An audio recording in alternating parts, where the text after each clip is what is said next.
সংখ্যালঘু ছাত্রছাত্রীদের এই বিসিএসে তাদের পড়ার যে স্বপ্ন সে পূরণের ব্যবস্থা যে মাননীয় মুখ্যমন্ত্রী মমতা বন্দ্যোপাধ্যায় করে দিয়েছে, 2টি কোচিং সেন্টার করে বয়েজ অ্যান্ড গার্লস, সেটা আজকে এই বছরের সেশন উদ্ঘাটনে আমরা আজকে এসেছিলাম।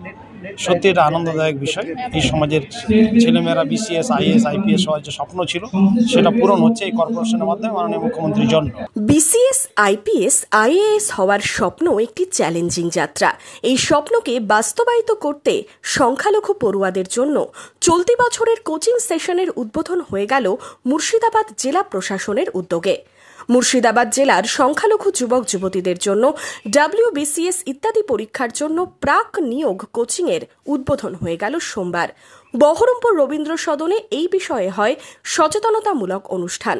West Bengal minorities development and finance corporation ও জেলা প্রশাসনের এই উদ্যোগ। উপস্থিত ছিলেন মুর্শিদাবাদ জেলাশাসক রাজর্ষি মিত্র, জেলা প্রশাসনিক আধিকারিক, মুর্শিদাবাদ জেলা পরিষদ সভাধিপতি রুবিয়া সুলতানা সহ জনপ্রতিনিধিরা। যে মুর্শিদাবাদ মানে একটা মেধাবী, এই শব্দটা মুর্শিদাবাদের সাথে বরাবরই আঙ্গিকভাবে যুক্ত। কিন্তু আমরা চাইব এবং আমাদের মুখ্যমন্ত্রী চেয়েছেন যে মুর্শিদাবাদ আরও বেশি এগিয়ে যাক, জেলার শুধু নয়, রাজ্যের শুধু নয়, ভারতবর্ষের বিভিন্ন স্থানে নিজেদেরকে যাতে তারা দাঁড় করাতে পারে এবং সমাজে গুরুত্বপূর্ণ ভূমিকা পালন করতে পারে, তার জন্যই এই প্রচেষ্টা। এবং খুবই আমাদের ছেলেমেয়েরা উপকৃত, তারা নিজেরাই আজকে আগ্রহী বলেই এই প্রোগ্রামে অনেক ছেলেমেয়েরা এসেছেও, দেখেছেন আপনারা। জেলার বিভিন্ন প্রান্ত থেকে যুবক যুবতীরা এদিনের অনুষ্ঠানে অংশ নেন।